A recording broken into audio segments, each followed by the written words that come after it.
What is up, everybody? This is Recap Rewind. I'm J-Lag. And I'm NB. And this episode is recapping and reviewing The Chilling Adventures of Sabrina, Season 2, Episode 5. And it's called Chapter 16, Blackwood. And don't forget, guys, stick around for the ending because we are going to go through our recap roundups, our best moments, our best lines. So be sure to stick around for that. And as always, to our continuing listeners and our brand new ones, thank you so much for joining us. Don't forget to like, comment, and subscribe to the channel. Let's get into the episode, y'all. Yeah. It was good. Yeah. Fine. Like, this show, it just, like, turned a corner for me, I think, in my opinion. Like, things are, I feel like things are happening and it's getting a lot more exciting. Like, they've been focusing a lot on the high school drama stuff, but this is way bigger than just little Sabrina, and she's obviously involved in all of it, so I'm really excited to see what happens next. What did you think? No, I really liked it, and I think a part of why I really liked it is because of Wardwell.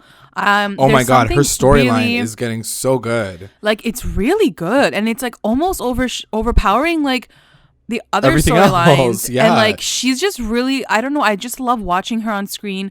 I love the whole Lilith and like the devil like dynamic. Same. And the story of that, and the fact that like now her man named Adam is like back in the picture. Like, yeah, it's really, really interesting. And it's just funny how like I'm more into this storyline than I am like the actual main, I know. story. I'm totally invested in her storyline right now. Because I want her to like fuck shit up now too on the other side. And I just want to say really quickly, like right here, for all my Buffy fans out there, if there are any, I know there are, but the guy that plays Adam, so okay, for like the whole time he's been on screen, I'm like, this guy looks so familiar. He looks like the guy from Buffy. And I'm like, no, it can't be him. Like, that guy probably would be so old by now, like whatever. So I'm like, okay, I have to Google this. And he, sure enough, it was like Buffy's second watcher. Like, he wasn't, she had two watchers. He was the second guy. I'm like, oh my God. I think there was an announcement of him being on it last season. Oh, I didn't. Yeah, like I just never paid attention. And I couldn't really tell because like he's always like in the shadowy like cabin. Yeah. And I'm like, I don't know if it's him, but it's totally him. So that was kind of cool. Yeah. Which made me like him even more. So like now I'm like totally down for that storyline to happen. For sure. But yeah, let's get into the episode. Let's get into the episode. We're gonna cut it off in like little bits, but there's major things that happen. It's basically Zelda's wedding to Blackwood. Like, that's the whole storyline this episode. So it starts off with Blackwood shaving, and it's very like Guillermo del Toro, Pan's Labyrinth, where he's shaving his face in the mirror. Hot. And he's like the closest shave ever. And the weird sisters come into his room, and Prudence is like, Daddy, there was a dream. We had a bad dream. And he's like, okay, tell me this dream. And I guess they have to hold each other's hands to like tell the whole story. So they hold each other's hands and they're like, someone is coming for you. Spellman is coming for you. Like, it's all these like little warnings that I guess they've dreamed of. And did they say something about the Spellman father coming? Did you catch that? Or was it just like the Spellmans will be your undoing? No, like, I think I don't think it was even the Spellmans. I feel like it was just Sabrina Spellman. Oh. And I thought it was like the Spellmans will be the end of you. Maybe you're right. Yeah, maybe you're right. Maybe it was like the Spellmans. But as soon as they said the last name, he like glitched out and like cut his skin. So right. I'm like, okay. Yeah. This man has it out for them, obviously. Because he does say in this moment, and it was funny because last episode you were asking me, is he marrying her because he loves her, or is he doing it to like control the situation? I was like, no, they love each other. And clearly he admits even in this part of the episode that he's doing it to control the Spellman family and, kind of make sure that they stay in control. So that's that scene. And then it cuts over to Wardwell in her cabin, and she's just talking about like Sabrina, and I guess she's still focused on her. So she's like, the prophecy is almost realized for the Dark Lord. All she needs to do now is bring down the temple of worship, which is the Church of Night. So this is what got me a little confused, because first I thought that she was, this Church of Night situation, the coven, was all a part of like the Dark Lord's plan, like to get her to be a part of, the academy and get her to be a part of the church. But now it sounds like the prophecy is like trying to destroy the church or trying to like break it down. Like that's a part of Sabrina's prophecy. So what did you think that was about? I don't know what that means. Why did her why did it change? Exactly. Or maybe it's always been a part of the plan. And anyway, you guys, I'm sure will clarify for us. But it's funny because even when she's like scheming and stuff, Adam is still in her house. So she's like, she has to pretend to be Mary. Yeah. And then half the time he's like, darling, what's that sound? She's like, no, I wasn't talking to myself. I'm totally fine. Like, I'm all good. Yeah. He's like, you sure, boo? Yeah, and he's in love with her. He like totally loves her. He basically wants to marry her. And she's like, no. I don't want to marry. It's like the cutest effing dynamic. Yeah, it's so adorable. It's just like the best storyline that could have come from her, I feel like. Totally. It's, yeah. And he's like her Adam. Like, he's just the nice guy. He's like totally pure. He's just pure. Like this genuine nice guy. At first, I thought that maybe he could be a little shady, but I think he's just, because he's so normal, he looks shady. Yeah. Yeah, no, it's true. Yeah. So then it cuts back to the Spellman household, and obviously Hilda's getting ready for the wedding, and she asks everybody to like get herself ready. So she asks, I think, Hilda to be her like maid of dishonor, and then she tells everybody that the Antipope is coming. So I guess the Antipope is like their version of the Pope. It's like the top part of the church. Right. And so he's coming to bless them and whatever. And at the same time, I think that she mentions that she Blackwood is planning to like talk to him about something special. And all the while, Ambrose also thinks that Salem, like in the beginning, I was like, why is Ambrose so mad at fucking Salem? But then you find out that it's because he can't find Leviathan, which is the mouse. And he thinks that Salem like ate him. So I was like, okay, maybe he did eat him. Like, whatever. He's a fucking mouse. Who cares? So then it cuts back to Sabrina and Nick talking about the Antipope at Dorian's. And she suddenly out of nowhere sees her father's ghost, and he calls her upstairs and he warns her. He's like, Blackwood killed me. It was a conspiracy theory. And I was going to go to see the Antipope before I die to show him my doctrines. You must find the book. Yeah. Yeah. So in that moment, like, did you think it was a real like spirit? Did you think it was really him? You know, I did. I'm so fucking gullible, guys. Like, I'm so gullible. Obviously, it was Wardwell, but I totally thought it was him the entire time because Dorian's like place, his club, seems like a place that people would like chill, like hang out and stuff. Yeah, and like a neutral ground almost, where like she couldn't, or no one really could, exactly come through or whatever. But yeah, but that's not what happened. No. It was actually Wardwell. But he's basically telling her, find my manifesto. It's probably at the bottom of the ocean, but like, please find it. And so my only question here to you and to our listeners is like, if she had the power to like be her dad, right, why wouldn't she do this from the start? Like, why is this only coming up right now? Right. Is it just for her to get the manifesto? Like, why wasn't the manifesto like a big thing before? I don't know. Honestly, I thought it was fake. I thought the whole thing was a fabricated story for Wardwell to fuck her up. But then when the manifesto came through, I was like, oh, I guess it was real this whole time. Yeah. But yeah, you're right. It's kind of a random story to like throw in because you're right. If she can transform into the dad, like you'd think that she'd do that more often. Exactly. And I think that's why I questioned it. I was like, oh, this must be real. Because like if they could have done the dad, they would have done it from time, like from the first episode. And that's why I kind of got into it thinking that it was actually his spirit. And then I'm like, oh no, of course not. Like, it's someone. Of course. So anyway, so that happened. So she's like, oh God, I gotta find this manifesto now. So then it's back at Zelda at home, and she's like doing laundry, and she sees Constance in the distance, and she's like, for fuck's sake, why is this like bitch like following me everywhere? And Prudence comes by at the same time, like right afterward, and she says, can you please talk to my dad? I really want my Blackwood name. Like, I've been so lit for it this whole time, ever since I found out that I was like his daughter. Yeah. And Zelda basically says like, I don't think he's gonna budge on it, but I'm gonna try my best to do something for you. Sure, girl. And Sabrina comes home at the same time, and she's like, I saw my daddy. He wants me to find the manifesto. And Zelda's like, that's not even possible. Like, why would he even show up out of nowhere? Why can't you just like ask him to show up right now then? You know, like she didn't believe anything. She was like, this is bullshit. But still Sabrina's like on this like mission. And at the same time, Zelda's like, can you please just take care of Constance's ghost? She's like gonna haunt me for the rest of my life. So Hilda's obviously like, okay, I'm gonna do something. Then it cuts back to Sabrina and Ambrose talking, and I think he basically says that Blackwood has invited him to be a part of this Judas club, and he's now like taking the place of Nick, not Nick, of Luke, because Luke is dead, right? Yeah. And Sabrina's like, something's up with him. I feel like Ambrose should be asking more questions as to where the fuck is Luke. But like he's just kind of like grieving. He's just like, oh, okay, yeah, like my boyfriend's dead. Like, all right, whatever. I'm like, okay, but like maybe like something shady is going on. It's and, like, true, happening. for sure. I definitely feel like he could have been a little bit more emotional about it, but I guess he's just like, I guess he's dead now. Like, I've been alone for 75 years. Yeah, like, it's true. What's like 1 second with this fucking guy? So, So Sabrina's like, I'm going to go see Wardwell.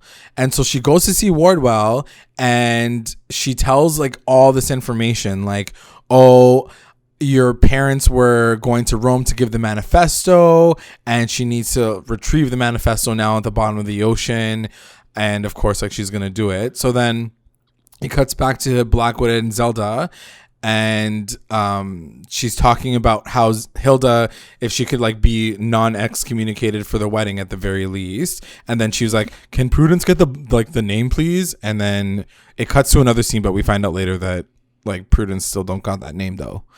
Then it cuts back to the house, and Sabrina is in her bathtub, and this is the scene that we saw in the trailer, so I was already expecting it to happen. But when it happened, I was like, this is amazing.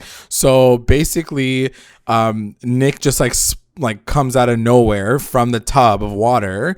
It starts like rumbling and shit, and he's went down into the depths of the fucking ocean to find this fucking manifesto. He's like, I had to fight a squid for this fucking okay, relax. But he's fine as hell. Like, damn. Yeah, he's like too fine. Like, we were talking about this just now. Like, I feel like he's too sexy for her. He's too sexy for Keenan. He just exudes sexiness, and she exudes like cute witchy. Yeah, girl. Cute witchiness, exactly.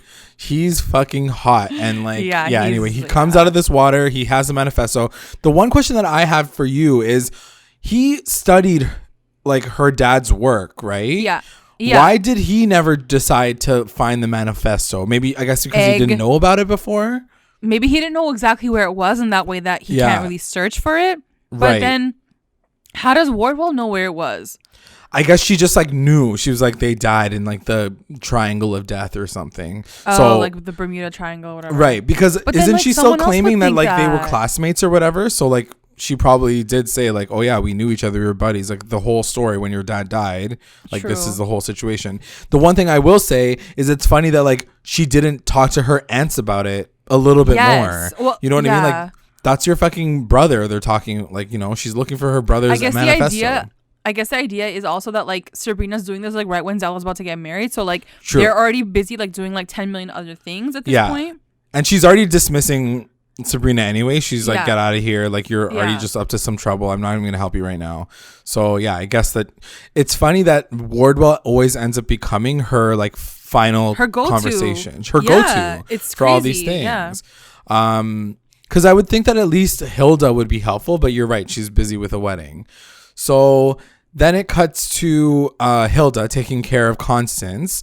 She comes back to the house, and they're doing some like capturing spell, and they find out that the person that kind of like undid her, like, what's it called, like the burial ground, the cemetery area of Constance, like someone undid her ground, like her loosened her soil. So now she's up. So now she's like up and out, and she's like gonna go haunt people, and she thinks that Zelda like basically killed her and stuff. And Hilda's like, no, she's totally fine. Don't worry about it. She didn't do nothing to you. And Constance gives her name. She says that it was Sister Jackson that done did it, brought her up from like last episode where she was about to like fucking throw her off the building or whatever. The balcony. Obviously this bitch needs to like die at this point. Like, she's fucking useless. Yeah. So she gets rid of Constance's thing. That's like the last time we ever see Constance. Now she's like, rest in peace forever. Yeah. And then it cuts to Ambrose at the Judas Club. And finally we were seeing like more of Ambrose being even more sketched out, because before he was like a part of it, but he was like, cool, I got a boyfriend. But now he's like, okay, wait, what are we saying right now? And also, like, don't forget, like, this guy is like 800 years old, if not more. So like, he should be a very wise like warlock. Agreed. More than the other kids, because like I feel like the other kids are like a regular age. He's the more like older, wiser one. So he shouldn't be falling for any of this. I know. You know. So anyway, he is paying attention, and this is when Blackwood basically says, I have this book and I have all these things in my manifesto that I want to read to him and sell to him, and hopefully this will become like the new rules of the church. And they're all like ridiculously misogynistic, like they're almost too extra. He's like, all witches should be behind all warlocks. Witches are not as strong as warlocks are. Mortals are evil. Like all the things that are basically everything that Sabrina is completely against. Right. And he's like, I'm going to pitch this to the Antipope when he comes into town.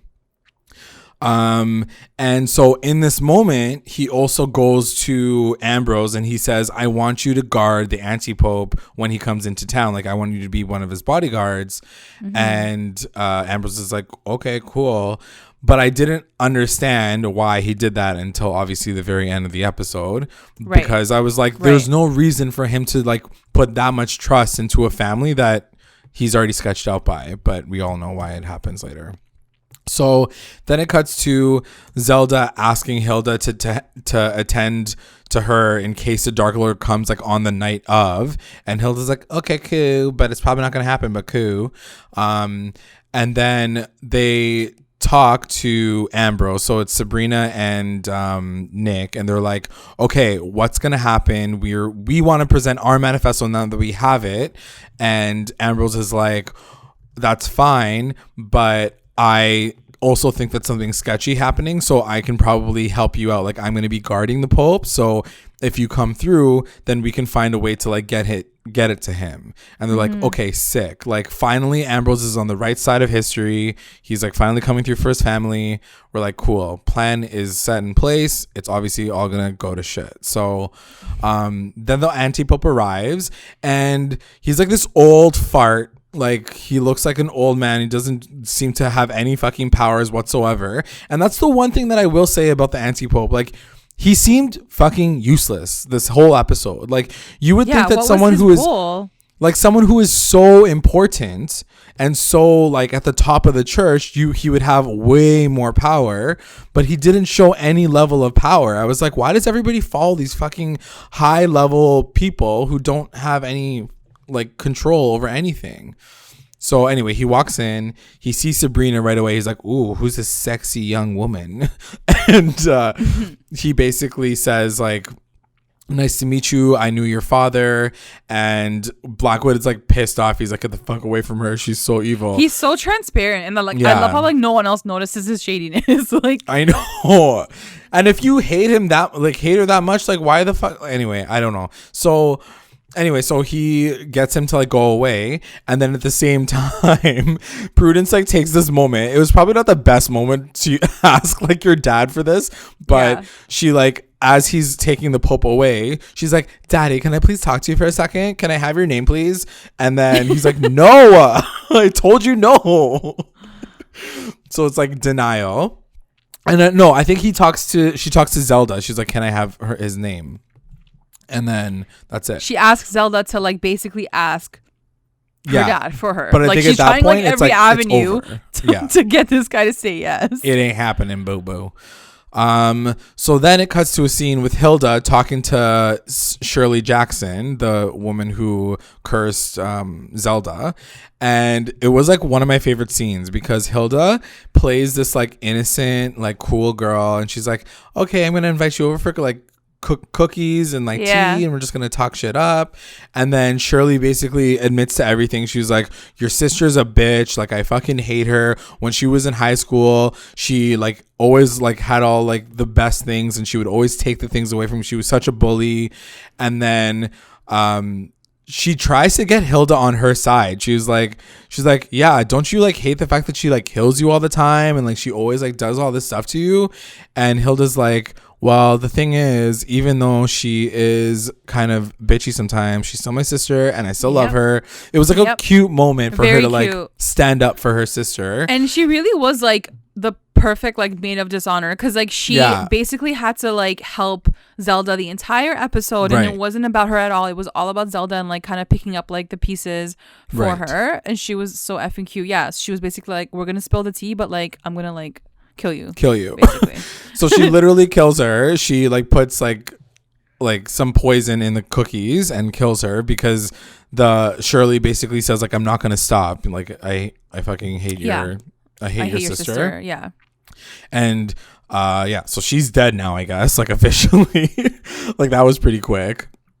And I'm like, what are the repercussions of killing another witch? Like they don't really talk about that. It's true. Because I know in like other right? Yeah, because I know in other shows, like usually when someone kills another witch, like it's a pretty serious situation. So I was wondering if she was killing her in that moment and then maybe like burying her in the ground and then bringing her back after the wedding, maybe to like. I just don't really see the point of her though. Really, like who the fuck is Shirley? Like. Yeah, like she was a mean girl and now she's dead. Like big deal, you know? Yeah, exactly. But I do think that like I was like always wondering. But it might have like it might have consequences for Hilda. Yeah. So then it's Pope and Blackwood, and they're having like a conversation, and he's like about to present his manifesto, and then Sabrina obviously like walks right in. She's like, hey, and that's when Ambrose basically says like he's in this room, and she presents her manifesto, her dad's manifesto, which basically says all the things that are full opposite of what Blackwood says.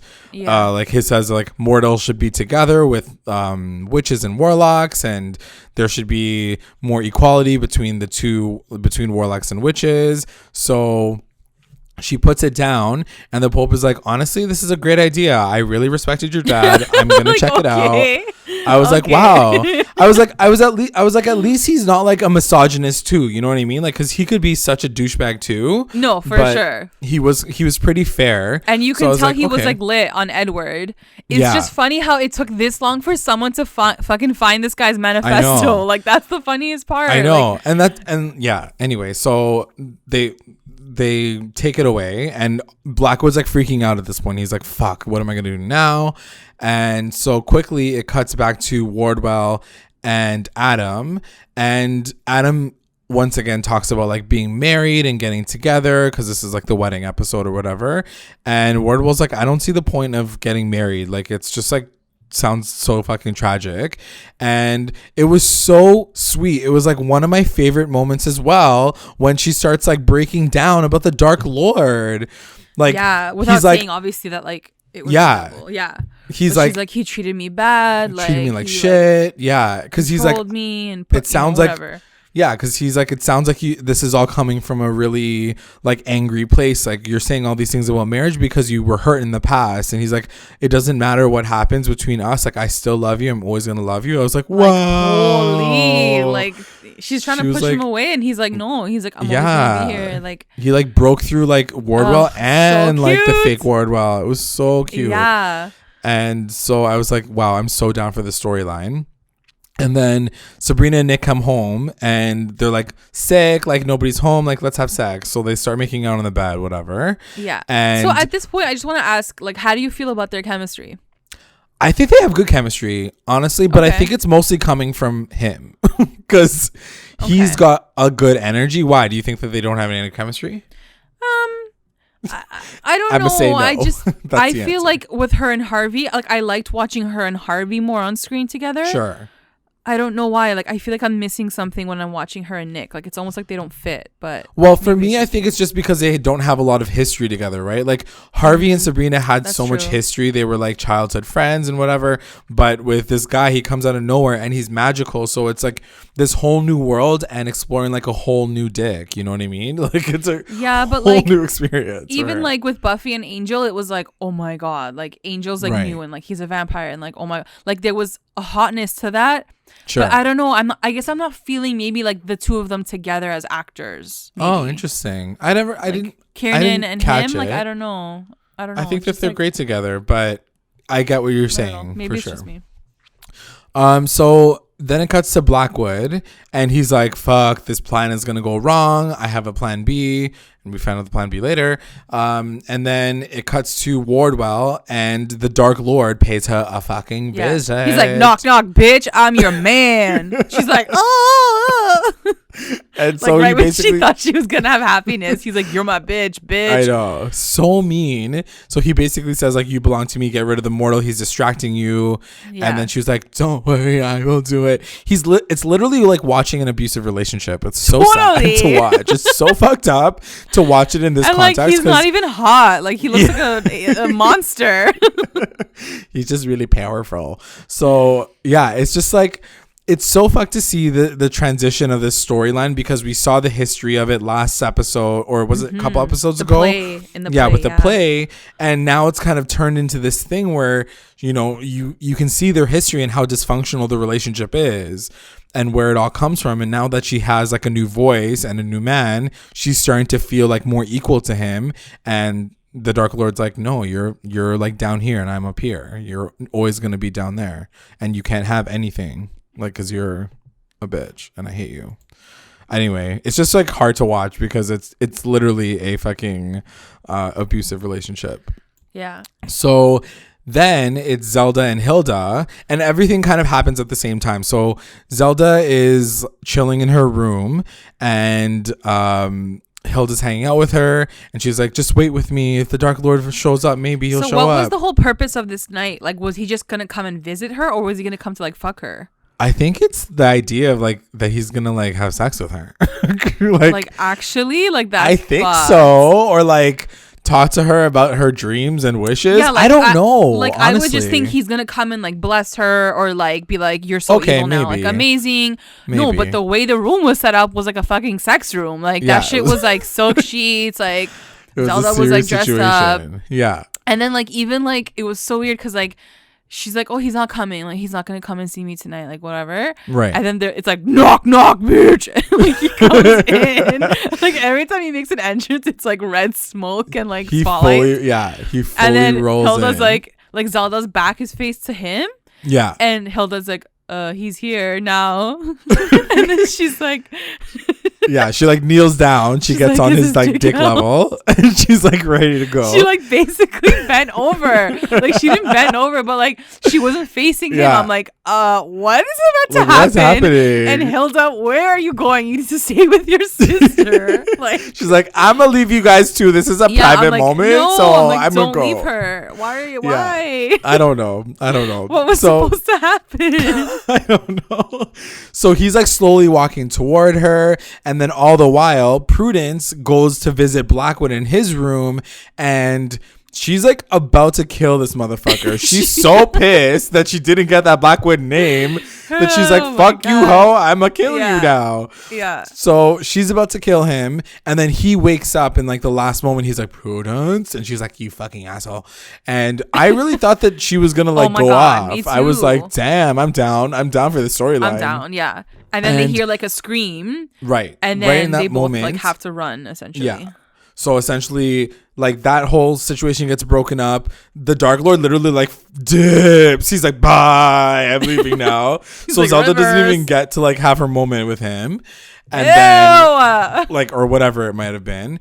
Because then it shows, I think, is it Dorcas or Porcus? I don't know who found. I think it was Dorcas. The body. He's like, Dorcas. So yeah. Blackwood opens up the door and like the Antipope is like dead, like sliced neck, like he's dead. Yeah, I was like, well, that was fast. That was fucking quick. So he's dead, and it's Ambrose and like two other guys who were helping to guard, and they were all standing over the body. So right away, Blackwood goes over to like the one guy and he like slits his throat without even saying anything. He goes to the next guy, he slits his throat, and then he's about to go to Ambrose to slit his throat, and Ambrose like vanishes. He disappears. And I'm like, if you really wanted to get rid of the Spellman family, maybe you should have killed Ambrose first. Like, you an idiot. Seriously. So anyway, so they dip. They need to go to the Spellman household where, you know, like Sabrina and fucking Thing are like having sex or like almost having sex. And at that same moment, Ambrose comes in and he's like covered in blood and he's talking to Sabrina and Nick. He's like, help me please, like I'm fucked up right now, like everything's fucked up. I didn't kill him, but I don't know what happened, like he's dead now. And Sabrina's like, okay, I think I got a plan, I think we can do this, like just go hide somewhere. So she has a plan, and then Ambrose goes to hide at Dorian Gray's. So he goes there and then he starts getting sick, and then he throws up his fucking mouse. So Leviathan, who he thought was like, was inside of him. He thought that like, what's his name? The cat. Salem. Salem. Yeah. He thought that Salem had eaten him, but he didn't. Why did he throw it up like, at that moment though? I guess like because the mission was over, maybe maybe the spell was broken, so he couldn't like influence him anymore. So the idea is that fucking Blackwood put the familiar inside of him, right, to control him. Yeah, and I was like, wow, this is sick. So now he's like pissed. He's like, you fucking asshole! It was Blackwood the whole time. So now he's like completely turned against him, and now he's like ready to go after him. And I think it's Dorian. I'm not sure if he says it or not, or maybe I'm just imagining this. But doesn't he say something about how like Luke? Yeah, like, Dorian's like, did you know like Blackwood like killed other guys? I was like, why are you just telling him this right now? Like Dorian, like where are you? Where is this information coming from? And Ambrose is like, no way. And he goes, yeah. He's like, Blackwood's like a shady. Like he had all these other like students working for him, and like he killed them too. Right. So it's not surprising, obviously, that it's him. Yeah. So now like Ambrose is like filled with rage. So then it cuts to, I think it's the next day, and Blackwood and Prudence are talking, and he gets pissed at her. He's like, you were gonna kill me or what the fuck? And she was like, you didn't want to give me your name though, so I'm pissed. And so finally he's like, okay, here's my name.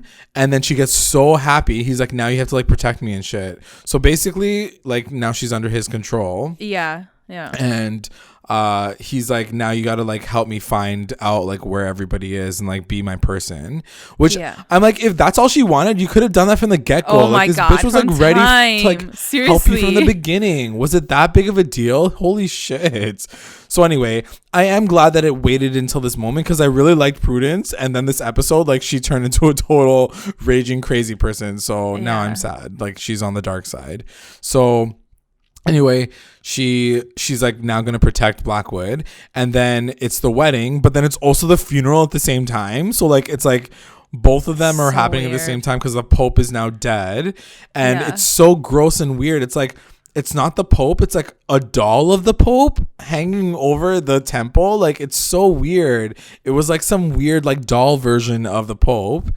And so they're like, okay, we're gonna get married now. So then in that moment before they're about to like do their final vows, and his vows were kind of like fucked. His vows were like, you will always follow me, and you will always do everything for me all the time, and like you will make my dinner, and you will like do this, you're and gonna this, serve me. Like why would like, anybody agree to that? Why would any witch ever agree to that? Like maybe a normal woman, okay, maybe like in the 1930s, but like a witch? Like, bitch, like I can kill you. Like, why would I ever want to do this with you ever? No. Like, you're telling me that every single family in this witchy world says yes to this fucking vow? Like, it's so fucked. It's so real. Unless they're just his, because he like rewrote his manifesto, so maybe like he's changing it now with his shit. I don't know. Maybe but it's pretty ridiculous. I don't know. But yeah, you're right. And I think that's the thing that always like annoys me about this show is they really push the fact that it's like super de-duper anti-feminism. Yeah, like they waited until Sabrina came around to start fixing this shit. Like really, it's hard for me to believe that Spellman. aspect of it, that this like little kid is here to like shake everything up, and like nobody ever once questioned it. Like even if they had a part of the history that like 17 witches were burned at the stake because they were like going against the church, like even if there was some uncovering of history being like repeating itself, you know what I mean? But you never hear those stories. You just hear like witches coming back from the dead and being so like these vengeful bitches. Like you don't know why, you know, like I'd rather it be because, you know, they were wronged in their time. Anyway, I mean, there's obviously history there, like with Zelda even, and like even with Wardwell, like obviously they have felt these things in their past, but like it just seems like none of them they haven't actually done anything to like change it. Like Lilith could have changed that shit like 500 times over, but she hasn't really done anything until now. She's like realizing like, oh my god, the Dark Lord is like an asshole. Like now you're realizing it's it like now. It's like this hyper masculine world, and to think that like even in the mortal world, I'm like, you guys just need one mortal friend to realize that this shit can't stand. Like, you know what I mean? Like you're telling me that none of them had mortal friends. I guess they can't. They're not allowed to. But anyway, all I'm saying so what is happens? What happens? So the wedding starts. Zelda's walking down the aisle. Yeah, they're walking down the aisle, and then their vows. The ghosts of her parents come through, and this Sabrina's parents. I knew right away that it was like not them, obviously, because like they were really pushing it hard with their acting skills. They're like, you better stop this wedding now. We are the Spellman. And they like looked all like gross, like they were underwater this whole time. Yeah, like we aren't dead. And Blackwood's like, okay, bitch. He's like, I know who it is. Like it didn't even last a second. Didn't even last a second. Sabrina looks so gagged. She's like, what? He figured it out? I'm like, girl, that was the worst fucking trick you've ever tried this whole fucking show. Yeah, her face was like, what? Yeah. So then then that happens, and then right in that moment, once the glamour goes away, Ambrose like jumps on the fucking temple table and comes after Blackwood, like he's about to kill him, and then Prudence like stops him. So finally we realize why Prudence did all that shit. It's because Prudence is protecting him now. And well, she didn't do it. He kind of just made her his protector. Right. So, but like she's doing it on behalf of him now that she has like the Blackwood name. She's like, I'm gonna do this now. Yeah, of course. She feels more like lit now. Yeah. And I felt so sad because I was like, wow, I liked Ambrose and Prudence together. I know, and now, me like, too. She's totally like betraying him. Yeah. Totally. But I mean, she's chosen her side. She'll find her truth eventually. Like, I think she just has to experience her dad's like love, quote unquote love, for a little bit, and then she'll be like, no, my dad's like effing shady. Like, exactly. I hate him. Yeah, it's she'll gonna get happen. there. I feel it. Yeah. And then it cuts to, the wedding happens anyway, or I think it gets stopped in that moment because now Ambrose is arrested. Yeah, they arrest him. They like punish Sabrina. Sabrina and Nick are taken away, and then it really quickly cuts to Wardwell, and she's talking to Adam, and now that she's like kind of low-key in love with him and wants to protect him from the Dark Lord, she literally gives him a ring. So like this girl goes from not wanting to get married to like basically married. They get like high key engaged. So like she gives him this ring, and she's like, don't take this off at any point in time. Like you have to keep it on at all times. It's like a protection ring. And I was like, oh my god, they're like married, and she like loves him. So fucking cute. She doesn't want him to die. Yeah. Aww. And I'm like, oh god, he's in trouble now. Like something's gonna happen to him now. Fuck. Yeah, for sure. And then it cuts to back to the school, and Sabrina and Nick basically get expelled. They're like, well, you kids are expelled now. Yeah. And Zelda basically says, you know, you guys are expelled. We got married already. And Ambrose is now in jail. Like he's locked up in the witch's tower. Right. And that's kind of how the episode ends. The last shot is fucking crazy though. Like the way they did it, like, oh my god, Zelda looked so good with her hat, but then like at the same time, like they're walking out like holding hands or whatever, not even holding hands, I don't think, and she's fully like 5 steps like behind him. And he tells her like, stay behind me, like he's like, you don't walk in front of me. Because as they're leaving, that's basically what he says. He's like, they're going on their honeymoon or whatever, and he says like, to the necropolis. I don't even know what that is. Where is that? I don't know. What is that? I don't know what that situation is. But anyway, so they're going to go on their honeymoon and I guess bury the Pope's body as well. And so she's like kind of walking beside him. And then he's like, stop. He's like, you walk behind me. All witch wives have to walk behind the husbands now. And so Zelda's like, okay. And in the corner, it shows like Sabrina and Hilda. And they're basically like bawling their eyes out because they're like, you know, Zelda's fucked. Yeah. And like, that's the thing. As much as I was so appreciative of Zelda saying like, I'm only marrying him for power and I only want it for my own status, how could she be so naive to think that Blackwood wouldn't have played her like this? Yeah, like I don't know. Like I know she's trying to play him too, but like how far into it are you gonna get yourself, you know? Exactly. Yeah. And now she's like gonna be in fucking trouble. A necropolis is the large designed cemetery with elaborate tomb monuments. Oh, okay. So they're gonna go to the cemetery for their honeymoon. Cool. Cool. Romantic. And that's the end of the episode. It ended off really good. I feel like it was such a good build up to something really interesting. I'm really excited to see what happens in the rest of the season because like finally like we're getting somewhere and it feels more.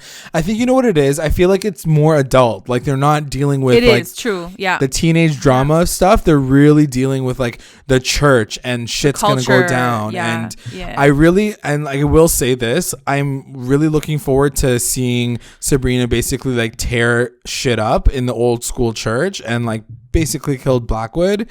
So I'm waiting for that to happen as soon as possible. Like I really want it to happen within this season. I'm down for Blackwood to like die. Like I'm down for them to have a villain like every season, like kind of like how Buffy did. Like every season or every 2 seasons was like another like huge villain. Yeah. I feel like there comes to a point where like there's only so many things you can do with him, and then like you're gonna be like, okay, girl, just kill this guy. Like it's done. Like you've done, right? You know. So I just don't want him to be like the constant lingering bad guy. Yeah, exactly. Especially since she's making so many strides already, like trying to like become this equality thing that they're gonna be head to head like within like 5 seconds. Like it's gonna be quick. So we'll see how it all goes. Let's get into our recap roundups. Best moment. My best moment I think is gonna go to the wedding. Just because I feel like it was like the royal wedding essentially, and it was cute. It was a lot of shit went down too. I like the look of it, like the way they designed the sets and like the wardrobe, and like I just like the look visually. Very cool. My best moment is when Nick comes out of the water because I'm a thirsty he's too little hot, bitch. Man. He's just too hot. He's just so fucking hot. Yeah, he's really hot. I was like, woohoo! I basically was like Hilda's face in that moment. She was like, "Oh, okay." She's like, she walks on. When she walks in, she's like, "Oh, hello." There's like a bathtub like in the middle of the room. It's so random. WTF moment. What was your WTF moment? WTF moment I think has to go to Prudence almost killing Ambrose, because I was like, girl, no, you love him, don't you? Why, girl? Please, why? Can you love him? I love your storyline. I know. Yeah, she got really lit. Like she almost killed him. At the same time, I do love seeing her in this powerful position of like she feels like she has power because now she's protecting her father. Yeah. But it's obviously gonna get to a point where she's gonna feel used eventually, and I'll be excited to kind of see how she like her character is really interesting. Yeah, and I wish they had more focus on her. So, but whatever. I mean, maybe I'm sure we'll see this all resolve itself by the end of the season because she's not gonna be his bitch for the entire season. That'll suck. My WTF moment is gonna go to Blackwood forcing Zelda to stand behind him and walk behind him. I was like, wow, this is some bullshit though. And yeah, it's like what we've been saying this whole episode. It's stupid that this has been happening for this long, and I can't believe that he's such a fucking prick. And like, who would ever want to marry this asshole? MVP. Yeah. Who's your MVP? Sure. MVP is gonna go to Hilda. I think she was like the best maid of dishonor ever. Yeah. She was the cutest sister. She literally killed for her sister. So like, like her loyalty, you know where her loyalty stands. Like she's amazing. So yeah. My MVP is Nick's abs. So I'm just gonna leave it at that. True story. LVP. Who's your LVP? I think my LVP is gonna go to Blackwood, and it's hard. Like he's not an LVP in the sense that like he does everything. He causes like basically all the drama in the show, but it's just also shocking to me that nobody around him realizes that he's the motherfucking LVP. Like, can you guys suspect him of anything? Like he does all this shit and like no one questions him. Yeah. Yeah. I don't get it. It's hard for me get to it. believe that everybody that follows him, including like the whole Judas Club, has that mindset. You know what I mean? Yeah. Like these young kids, like these young warlocks really have that fucking like twisted mindset. It's just like weird to me. I don't get it. Yeah. My LVP is going to go to the Antipope because I really thought that he was going to come in and be a little bit more powerful. Like just a touch more powerful. Me too. No, for sure. And he fucking just dies in this episode. Like it was almost so expected, but like he didn't even put up a fucking fight. Like there's no like charms or anything special. Like this is like the top of the top. You're telling me that they went to some random like school in the middle of fucking the United States and they didn't have any protection for him. Like it's hard for me to believe that would have happened in the first place. Like even the Pope doesn't drive around except for in a Pope mobile that's bulletproof. Like come on. The best line. What was your best line? My best line is gonna go to Sabrina when I think they're sort of talking about the Antipope and she's like, oh, so he decides the rules I'm always breaking. Yeah. And I was like, oh, that's so cute. I'm like, and it's kind of like, if you're like freaking like strict Catholic, you're like, yeah, like you're always breaking those damn rules that like these people have like made for you. Especially as like a teenager or whatever. So it was just cute. Yeah. I was like, I miss like little Sabrina, like teenager Sabrina. My best line is gonna go to Zelda once again saying something to Sabrina, and she says, "What unnecessary drama are you cooking up now?" Yeah, because she's always starting some shit up, man. Like that's the thing. As much as I love Sabrina, it always happens in like everybody else's moment. Like so this girl's out here about to get fucking married and Sabrina's like, my dead dad is here, I need to find a manifesto. It's like, girl, can you wait like one extra day? I also loved how like Zelda questioned her. She's like, you're telling me you saw your dad in the middle of the day while you're at a bar? She's like, okay, girl, like check yourself. Like go check yourself. You've been having too much absinthe. Like relax. Yeah. So that is the episode, guys. Let us know what you guys thought about this episode. I'm going to get into our quick announcements. I want to thank our patrons of the episode, our lit rewinders, Tina Ann, Sarge, Serena, and Kate, and our mommy rewinders, Becca, Sarah, Tamala, and Taya. And if you would like to join our Patreon family, check us out at patreon.com/recap_rewind. If you join, you'll get access to all things Recap Rewind, exclusive content, and updates. And also make sure you guys are checking us out on all of our socials, Instagram, Twitter, YouTube, and Facebook. And you can also find us on Google Podcasts, Spotify, and iTunes. Like, subscribe, follow, review, and comment to stay engaged with us at Recap Rewind. Thanks for listening. Bye.